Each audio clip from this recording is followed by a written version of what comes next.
within the next 2 to 3 years. Oh. We're in very, very It's difficult. all laid out. It's taken 12 years for us to get where we're at. Well, no, 11 years.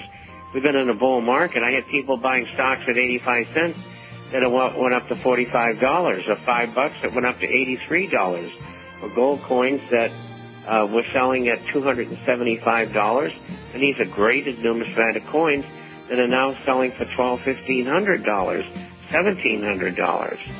So we're already underway, and that's only phase one. We get 2 or 3 phases to go. Okay, so thanks very much, Dave. Talk to you later. Thank you very much, gentlemen. Gold is on its own. It's doing its own thing. And any government that thinks they can stop it is insane. Okay, fine. Anything else, Ann, before we let you go? No, thank you both very much. God bless. And well, this is God Dr. bless you. Bye-bye. Bye-bye. Well, this is Dr. Stan. Our guest is Bob Chapman. Bob, before we go on, I want you to go ahead and get out your telephone number, your website, tell people how they can get a copy of the International Forecaster. And before we do that, our telephone number is 1-888-24-LIBERTY, 1-888-24-LIBERTY, or 464-8295 if you would like to talk to Bob or have a question. But, Bob, let's go ahead and get your website out, your telephone number. People know how to get in touch with you. The International Forecast is about business, finance, economics, and social and political issues all over the world. We publish on Wednesdays and Saturdays, usually runs around 40 pages each time.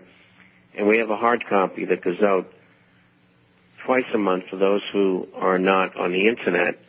And so you can get a free introductory copy of a current copy by going to our site, theinternationalforecaster.com. The International, Forecaster.com.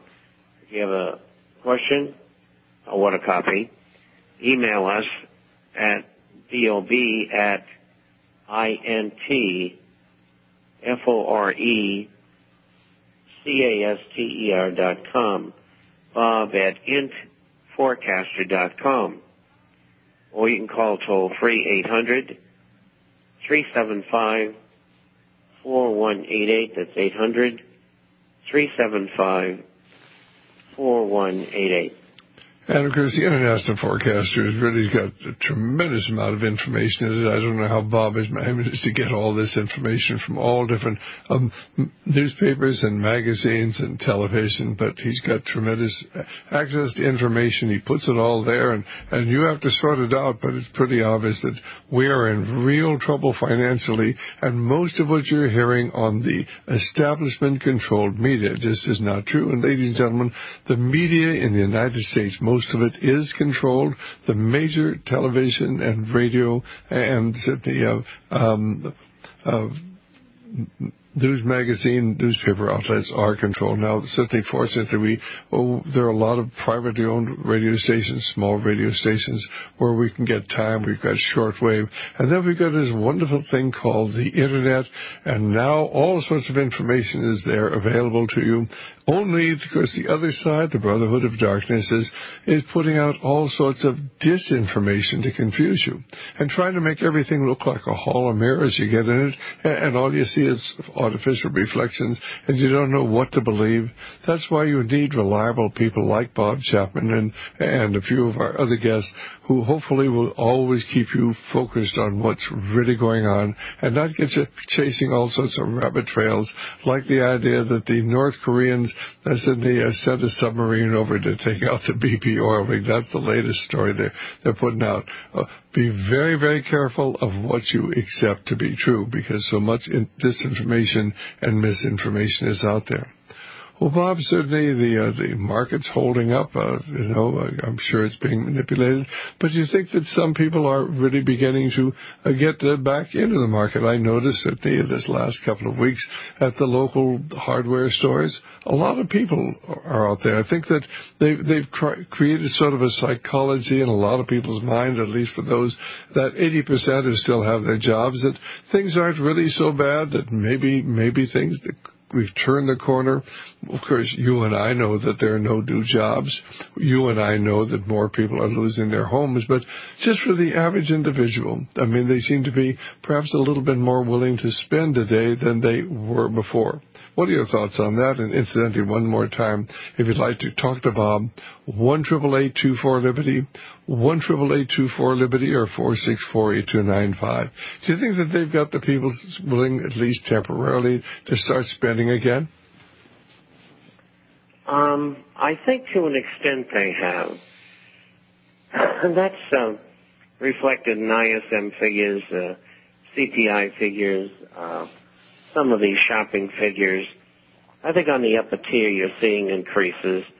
They believe their own baloney, and so they're doing some of that. But if you notice, GDP is starting to fall off, and the GDP was down 2 or 3 percentage points for the first quarter from the fourth quarter of last year. That's going to continue throughout the year. And unless they put in $500 billion or another $1 trillion, it is going to go sideways to downward. And so the recovery is not going to happen unless they pour an awful lot of money into it. And so we'll have to see what they do.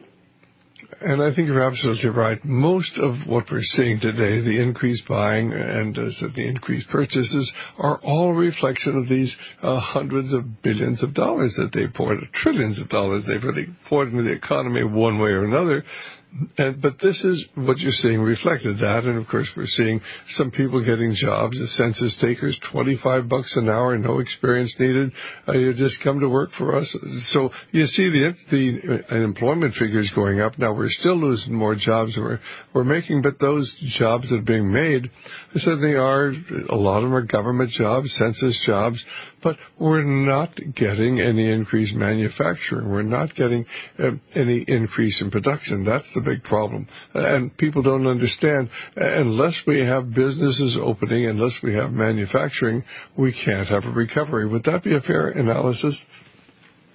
Well, you're right. And it also is extended into services as well. And you're having a problem there. Services make up 85% of the economy. And so they're very important. And so they're not participating either. And the jobs that are being created, by and large, are government jobs, although that figure is starting to fall off precipitously. And that's because state and local government not having the printing press available that the Treasury and the Fed has, they have to kind of hoof it, so to speak, and they got to cut back, or they got to stop spending. And so they can't do that, and that's why in that sector jobs are falling off still. Well, now what's going to happen? Certainly California is, for all intents and purposes, bankrupt, as so many of our other states are. Do you think the federal government's going to help them out? Certainly, I mean, can you let California go into bankrupt and default on its loans? What's going to happen? Well, I don't see how they can save them. I mean, if they, give them $50 billion and the rest of the states another $1 trillion, it'll fix the problem temporarily, but we're going to have massive inflation because of it. And so I don't think they're going to bail the states out when many of them get very bad, which is soon. And it's just like in Europe. You bail Greece out. That's all well and good for $120 billion for starters. But how about the rest of the pigs out there and the other nations that are bankrupt or near to it, including the United States? Well, when we see PIMCO, one of the largest hedge funds in the world, saying we're going to start getting out of Treasury bills and agency bills and out of their bonds, we know the real problems. And let's go to Dan, who's calling from Pennsylvania. Hi, Dan. How are you doing? I'm doing fine, Dr. Stan. I appreciate your program. The Nashville 7465's knocked out because of the floods and everything down there. So okay, fine. I wanted to talk to Bob Chapman tonight, and good evening, Bob. Good evening. I'm a recipient of your newsletter thanks to Happy Valley. I guess I got her on I'm sure that Melody Cedarstrom appreciates you. Well, it was a very bright day in my life when I got one of your newsletters. I'm going, wow. But what I'm doing, Bob, is I got bank stock, about 1,300 shares of bank stock worth $65 a share, and I'm going to cash them in. And good. Well, you move that over to either gold and silver coins or shares, and you'll live happily ever after. Well, I mean, it takes time to divest yourselves of that sacred dollar, Well, I think you don't have to worry about the dollar being devalued when you've exchanged your dollars for gold and silver-related assets, because they're going to go up when everything else is going down. Absolutely. So all things being equal, at the end of the day,